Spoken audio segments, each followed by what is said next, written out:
स्वागत है आपका आपके अपने ही YouTube चैनल मैथ्स कंसेप्ट में।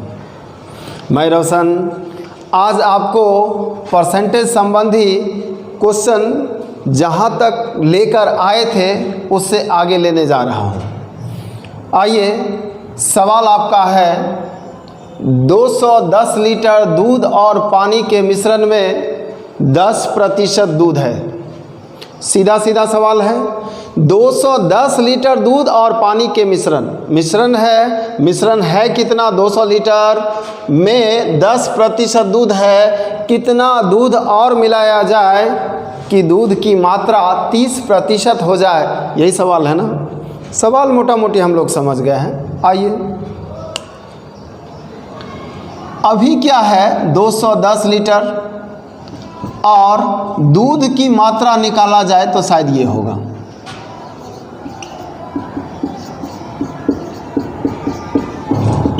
यानी उसमें दूध कितना लीटर है, तो आप ये कहिएगा 21 लीटर। तो पानी हम लोग निकाल लेंगे 210 माइनस 21 बराबर 189 लीटर। किन्हीं को दिक्कत क्या? नहीं। अब आप देखिए, हम चाह रहे हैं कि कुछ दूध और मिला दें। तो पहले दूध का मात्रा कितना? x। कुछ और दूध मिला देते हैं, कितना? पहले दूध का मात्रा कितना? 21। और अब कितना मिला देते हैं? x। और अभी पानी कितना? पानी उतना ही जितना पहले था। पानी में कोई परिवर्तन नहीं हुआ, सिर्फ दूध मिलाए हैं। तो दूध हो जाएगा जो पहले 21 था, अब हो जाएगा 21 प्लस x। और पानी कितना? 189। और अब दूध का प्रतिशत कितना? 30। तो जाहिर है पानी का प्रतिशत अब 70 हो गया होगा। नहीं, दोनों मिलाकर 100% होगा ना। तो एक 30 है तो दूसरा 70 होगा। इसी समीकरण को आप हल कर लीजिए, आपका आंसर हो जाएगा। आइए हल देख ही लेते हैं। हालांकि इसका हल आप भी कर सकते थे।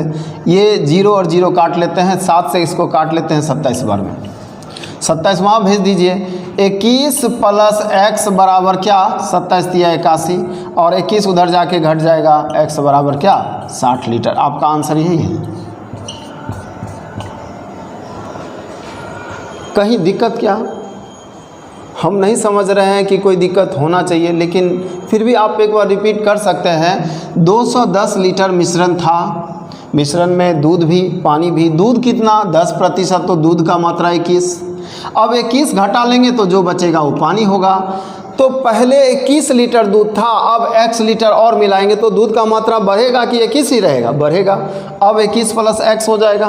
तो कुल दूध कितना? 21 प्लस x। और कुल पानी कितना? 189।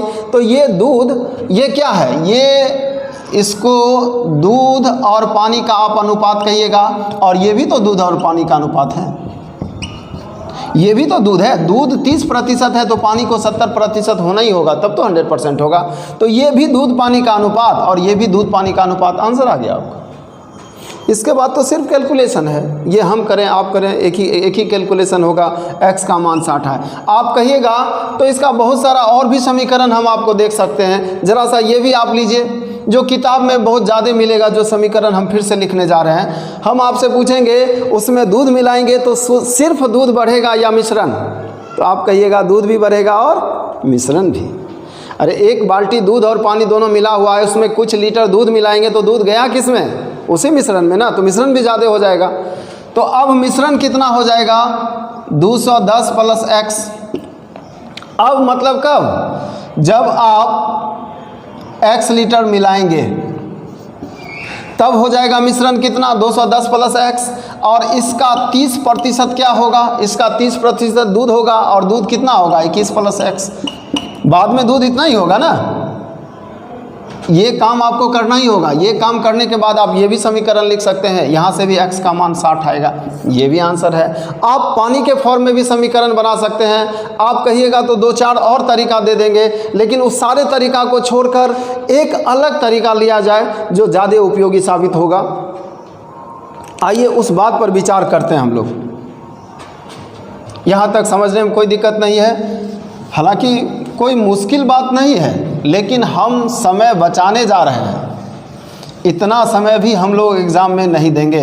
हालांकि यहाँ बहुत ज़्यादा काम हम लोग नहीं किए, लेकिन इससे भी कम समय में अगर क्वेश्चन हो तो और अच्छी बात।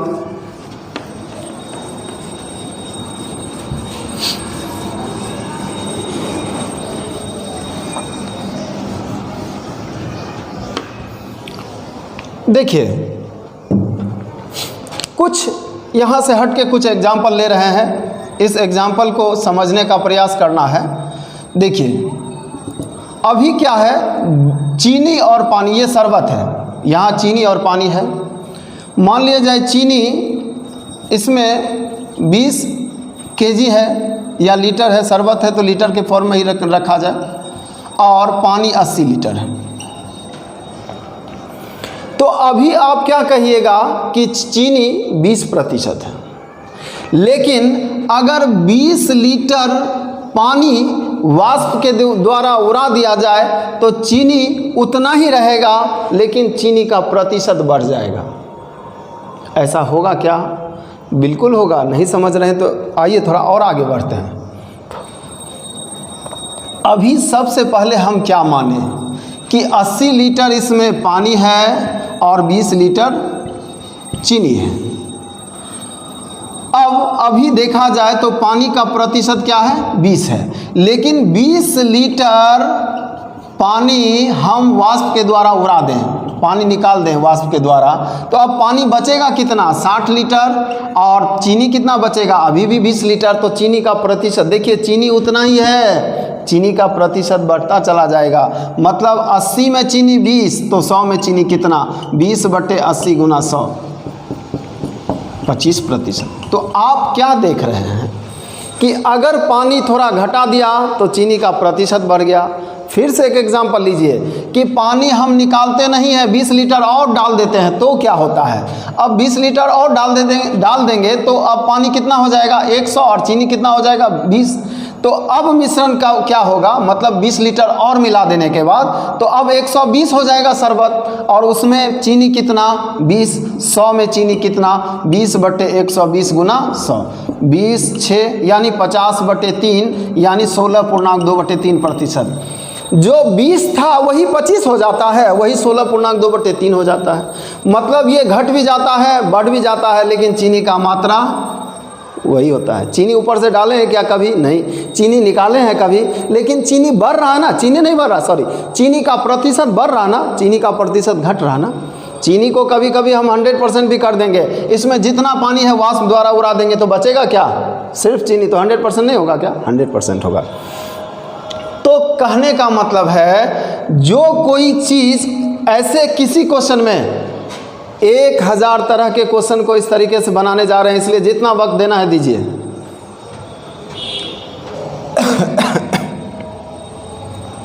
तो हमारा कहना था कि कोई एक चीज़ जो फिक्स हो वो व्युत्क्रमानुपाती होगा। व्युत्क्रमानुपाती और समानुपाती का एक एग्जाम्पल शायद आप इस वर्ड से नहीं ले पा रहे हैं, वो इस वर्ड का यूज़ किए हैं, लेकिन इस वर्ड को आप एक्सप्लेन नहीं कर पाएंगे, तो शायद एक एग्जाम्पल उसके लिए हम लोग फिर से लें। हम लोग व्युत्क्रमानुपाती वर्ड को समझें, और व्युत्क्रमानुपाती को समझने से पहले समानुपाती समझ लें ताकि समझना आसान हो जाए। व्युत्क्रमानुपाती क्या होता है? देखिए, समानुपाती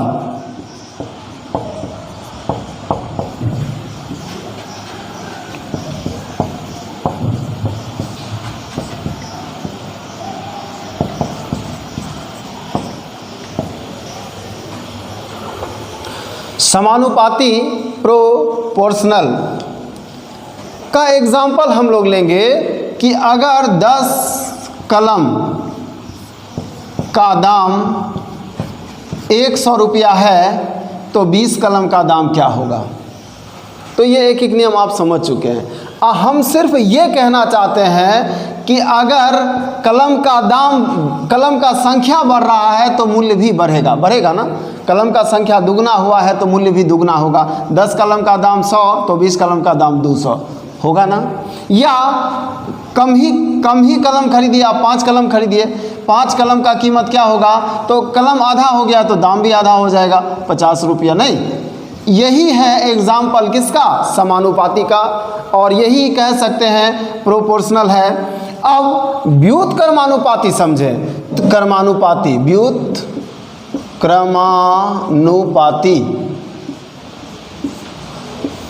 यानी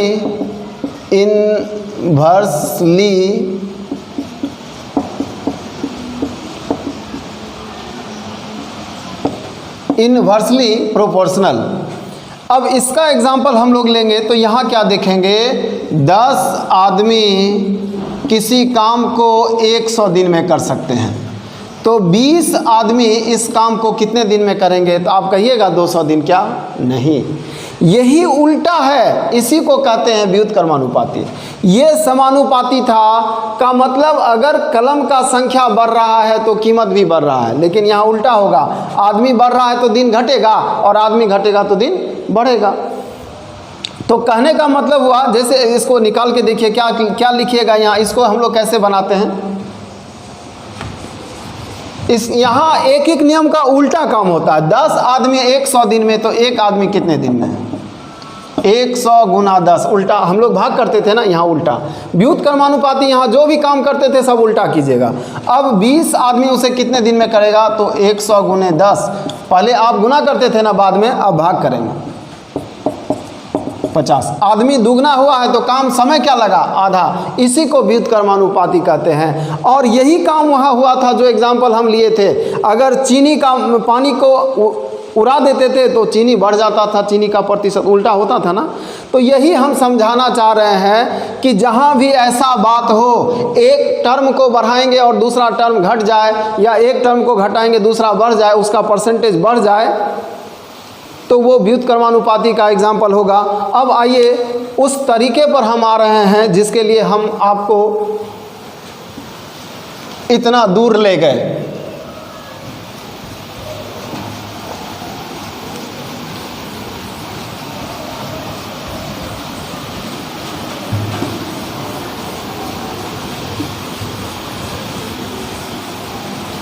वक्त हम लोग बहुत अधिक दिए, लेकिन इसके आधार पर आने वाले 50 तरह का क्वेश्चन हम लोग बनाएंगे, इसलिए जितना भी वक्त दिए शायद वो कम हो जाएगा, क्योंकि बहुत वक्त हम लोग बचाने जा रहे हैं। देखिए अब ऐसे क्वेश्चन को हम लोग कैसे बनाएंगे।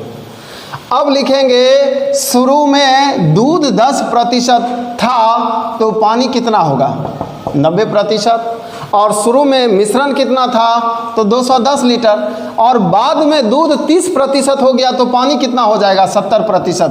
अब कहिए कि पानी से ही क्यों चल रहे हैं, क्योंकि पानी फिक्स है, दूध बदल रहा है, पहले दूध कुछ और था, बाद में दूध कुछ और हुआ, लेकिन पानी पहले भी वही था और पानी बाद में भी वही है, तो हम लोग पानी से चलेंगे। जब 90% आपको पानी चाहिए तो मिश्रण कितना चाहिए, 210 लीटर, और 70% पानी चाहिए तो मिश्रण कितना चाहिए, 210 गुना 90, भाग नहीं गुना 90, क्योंकि ये क्या है, व्युत्क्रमानुपाती है। तो यहाँ व्युत्क्रमानुपाती का जो रूल है वो कीजिएगा, बटे 70, यानी 270 लीटर। जो 210 था वो 270 हो गया, मतलब आप कितना मिला दिए, 60 लीटर। डायरेक्ट आंसर लाएंगे, ना दूध का मात्रा निकालेंगे ना पानी का मात्रा निकालेंगे। अगर इस क्वेश्चन को आपको समझने में दिक्कत है तो एक बार फिर से समझ लीजिए कि शुरू में दूध कितना था, 10%, तो जिस समय दूध 10% होगा उस समय पानी कितना होगा, उस समय पानी 90% होगा, और जिस समय पानी 90% था उस समय मिश्रण कितना था, 210 लीटर। तो 90% चाहिए तो मिश्रण कितना चाहिए, 210 लीटर, और 70% चाहिए तो मिश्रण कितना चाहिए, देख लीजिए मिश्रण कितना चाहिए, तो मिश्रण 270 लीटर चाहिए, तो कितना बढ़ गया, 60 लीटर, यही आंसर हो गया। ना दूध का मात्रा निकालना है, ना पानी का मात्रा निकालना है। बहुत सारे कैलकुलेशन से हम लोग बचने जा रहे हैं, बहुत तरह के क्वेश्चन में। एग्जाम्पल लीजिए आगे। अगला सवाल है वैसा ही, 510 लीटर नमक और पानी के मिश्रण में 40% पानी है, कितना पानी मिश्रण से वाष्प द्वारा उड़ा दिया जाए ताकि मिश्रण में पानी 15% रह जाए। आइए मूल तरीका भी देख लीजिए ताकि आपको समझ आ जाए कि इतना जो वक्त अभी पिछले क्वेश्चन में बर्बाद किए उससे क्या लाभ मिला। आइए, अभी मिश्रण कितना है 510 लीटर।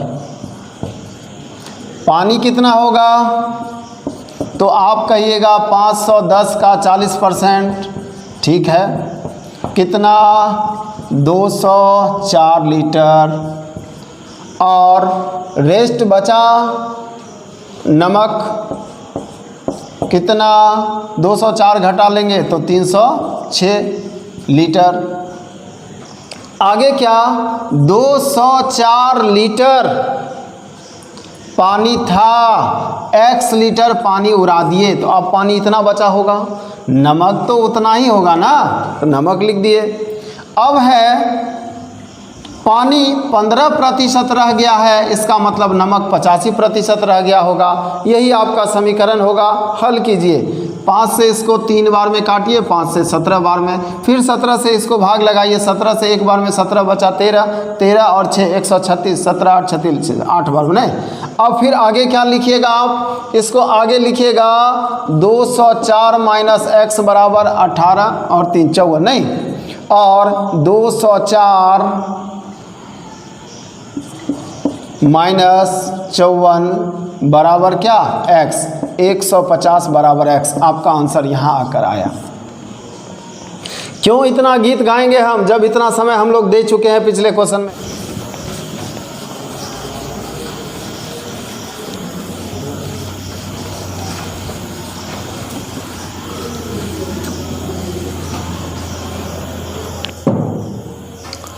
देखिए, पिछले क्वेश्चन में आपको समझाया गया था कि चलना किससे है, जो फिक्स है। मतलब यहाँ पानी बदल रहा है, पहले पानी कुछ और था, बाद में पानी कुछ और है, लेकिन नमक पहले जितना था बाद में भी उतना ही है। तो शुरू में कह रहा है 40% पानी है, तो नमक कितना है 60%। इस 60% से ही क्यों चले, क्योंकि 60% नमक फिक्स है, नमक नहीं बदल रहा है। तो 60% नमक कब है, जब मिश्रण 510 लीटर है, और बाद में जब पानी 15% रह जाता है तो नमक कितना रह जाता होगा 85%। मान निकालिए तो जरा सा, और होगा क्या, यहाँ व्युत्क्रमानुपाती पहले समझा चुके हैं। इसी व्युत्क्रमानुपाती को समझाने के लिए हमने बहुत वक्त दिया था। 510 गुना 60 बटे क्या 85, 17 पचे 85, 17 दिया, और 5 से कटेगा ये 6 बार में, यानी 360। अभी क्या था 510, अब क्या बचा 360, तो 360 बचा, इसका मतलब कितना घटा है 150 लीटर। ये 150 कहाँ से आएगा, 510 में 360 घटा लीजिए, मतलब 150 लीटर घटाइएगा तो आपका ये जो भी शर्त है वो पूरा हो जाएगा। तो आप एक लाइन में आंसर ला रहे हैं, और वहाँ क्या था, पहले नमक निकाले, फिर पानी निकाले, फिर घटाए, फिर बढ़ाए, दोनों का रेशियो निकाले, तब जाकर आंसर आया, और यहाँ एक लाइन में आंसर आता है। आइए अगले सवाल में आते हैं। आइए, क्वेश्चन कहता है नमक के 25 लीटर घोल में 10% नमक है, इस घोल में से 5 लीटर पानी वाष्प द्वारा निकाल दिए जाने पर शेष बचे घोल में नमक का प्रतिशत क्या है, यही ना। अब दूसरा तरीका जो हम लोग अभी क्वेश्चन में देखें उसी का प्रयोग करते हैं। पहला तो आप जान ही रहे हैं, चाहे पहला क्वेश्चन तो 2 क्वेश्चन, पहला तरीका तो 2 क्वेश्चन में कर ही दिया गया। अभी देखिए, अभी नमक कितना है 10% है, और घोल कितना है 25। तो जब 25 लीटर घोल है तो नमक कितना है 10%, और घोल कम होगा तो नमक का प्रतिशत नमकीन और हो जाएगा कि नहीं हो जाएगा। जैसे अभी 25 लीटर है, कुछ पानी उड़ा देंगे तो और ज़्यादा नमकीन हो जाएगा ना। तो वही कह रहे हैं, यहाँ व्युत्क्रमानुपाती होगा, जैसे घोल घटेगा नमक और ज़्यादा दिखने लगेगा, और जैसे घोल बढ़ेगा नमक कम हो जाएगा। तो 25 लीटर घोल है तो नमक कितना 10%, और 20 लीटर घोल होगा तो नमक कितना 25 गुना 10 बटे 20, 12.5%। ये आंसर। कहीं समस्या क्या, कहीं नहीं। 25 लीटर शुरू में है ना, उस समय नमक का प्रतिशत क्या है, बाद में 20 लीटर में समस्या है। 20 लीटर आया कहाँ से, 5 लीटर पानी उड़ा दिया गया, तो अब घोल कितना होगा 20 लीटर, तो 20 लीटर में नमक कितना। और हाँ, ध्यान रहे यहाँ व्युत्क्रमानुपाती है, एक का मान घटने से दूसरे का मान बढ़ रहा है। जैसे ये लीजिए, यहाँ नमक है और पानी है, पानी को उड़ा देंगे तो नमक का प्रतिशत बढ़ जाएगा, इसका एग्जाम्पल अभी तुरंत लिए थे, और पानी डाल देंगे तो नमक का प्रतिशत घट जाएगा। नमक का मात्रा वही रहेगा, प्रतिशत बदलता जाएगा, और प्रतिशत उल्टा होगा, इसलिए यहाँ हम लोग व्युत्क्रमानुपाती करेंगे। आइए अगले सवाल देखिए, आपका अगला सवाल थोड़ा अलग लग रहा है, लेकिन इसका भी सॉल्यूशन वही होगा जो अभी अभी आप सीखे हैं। सवाल क्या कहता है, एक 20 केजी के ताज़े तरबूज में 96% पानी यानी रस भरा है। कुछ समय धूप में रखने के बाद इसमें 95% पानी रह जाता है। अब तरबूज का नया वज़न कितना है, मतलब तरबूज सूख जाने के बाद कितना केजी का बचा है, ये हमको बताना है। आइए अभी वज़न क्या है 20 केजी, और आप कह रहे हैं इसमें पानी कितना है 96%, तो रेस्ट मटेरियल कितना होगा 4%, तो 20 का 4% कितना 0.8 केजी। रेस्ट मटेरियल 0.8 केजी है, तो पानी कितना होगा 19.2 केजी। बाद में ये 96 से 95% हो जाता है, बाद में ये 96 के बजाय 95 हो जाता है। कब हो जाता है 95? जब कुछ पानी सुखा देते हैं, कुछ पानी उड़ा देते हैं, तो ये 95% हो जाता है। इसका मतलब ये 5% हो जाएगा। अरे ये 95 होगा तो इसको तो 5 होना ही होगा, तब तो 100% होगा। ये 5% है और ये 0.8 जो पहले था वो बाद में भी होगा, क्योंकि ये उड़ने वाला नहीं है, ये फिक्स है, पहले भी उतना बाद में भी उतना। तो पहले अभी क्या है 0.8 केजी, और अभी क्या है 5%, तो इसको आप ऐसे लिख सकते हैं 5% का मान क्या 0.8, तो 100% का मान क्या निकालिए 0.8 बटा 5 गुना 100, इसको हटाइए 10 1 0 1 0 5 से 2 बार में, यानी 16 केजी। वर्तमान में उस तरबूज का वज़न क्या होगा 16 केजी। ऐसे क्वेश्चन को आप ऐसे बना लीजिए जो अभी अभी आप सीखे हैं, जिसका कंसेप्ट लिए, जिसके लिए आपने इतना वक्त दिया है, वैसे भी इसका आप आंसर ले सकते हैं। कैसे, देखिए शुरू में पानी 96% था, का मतलब रेस्ट मटेरियल कितना होगा 4%। जब 4% था तब तरबूज का वज़न क्या था 20 केजी। बाद में ये पानी 95% रह गया, तो रेस्ट मटेरियल कितना हो गया होगा 5%। तो जब 5% होगा तब क्या होगा, बस यहाँ एक एक नियम जो होगा वो व्युत्क्रमानुपाती होगा, ध्यान रखिएगा। 20 गुना 4 बटे 5 16 केजी। यहाँ बहुत जल्दी आएगा आंसर। और यहाँ व्युत्क्रमानुपाती क्यों होगा, हम यही समझा रहे हैं। आज का क्लास मोटा मोटी यही है।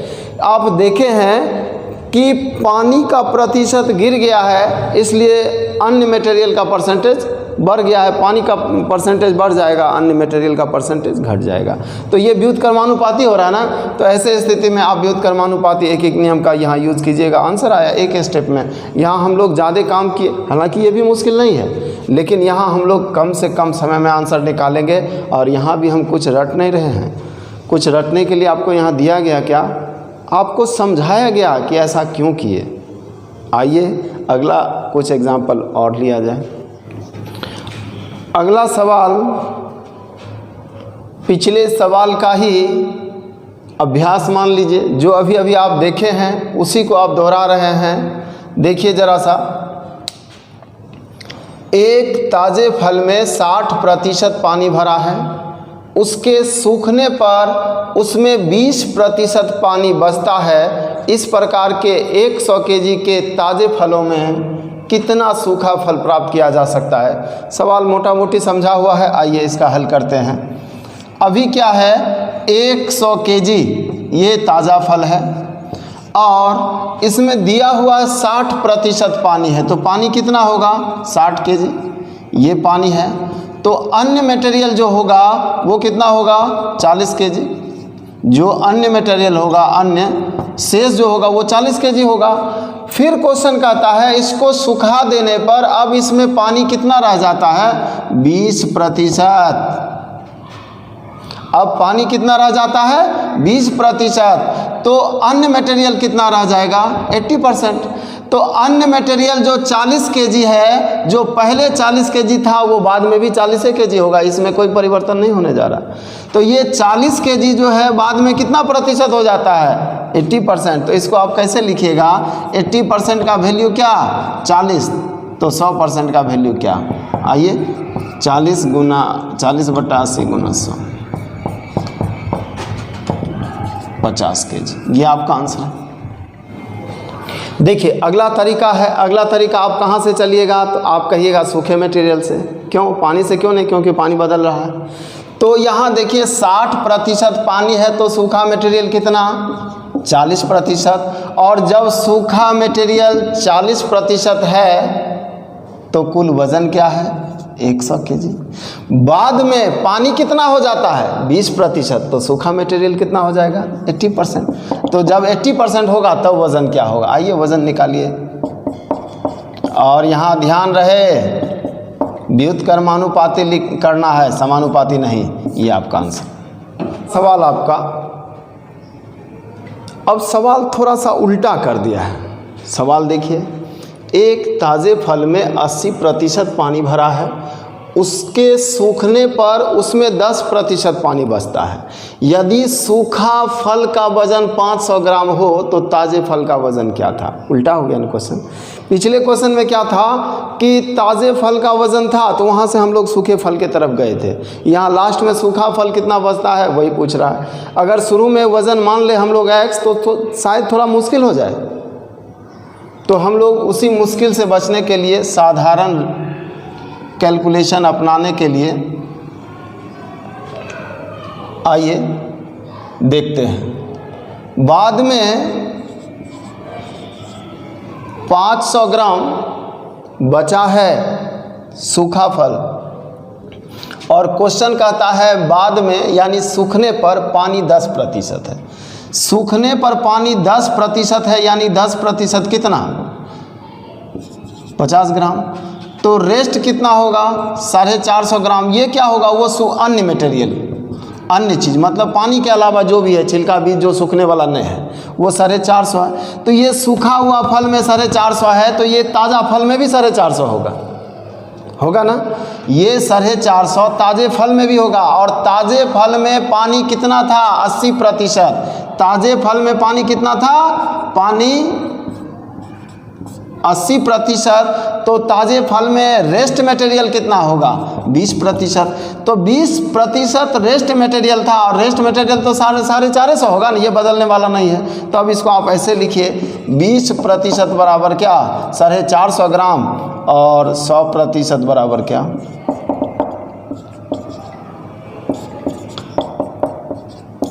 5 और 450, 2250 ग्राम। ये आपका आंसर। लेकिन फिर भी ज़्यादा वक्त लगा ही। इसको आप ऐसे क्यों नहीं सोचते कि बाद में 500 ग्राम था तो बाद में रेस्ट मटेरियल का परसेंटेज क्या होगा, तो 90%। क्योंकि बाद में पानी कितना था, 10, तो बाद में रेस्ट मटेरियल कितना होगा, 90%। तो जब 90% है तब इसका मान इतना है। और बाद शुरू में पानी कितना था, 20, तो अन्य मटेरियल कितना, शुरू में पानी कितना था, 80, तो अन्य मटेरियल कितना होगा, 20। तो 20% का मान बता दीजिए। काम क्या कीजिएगा, व्युत्क्रमानुपाती, 500 गुना 90/20, 250 गुना 9, 2250 ग्राम।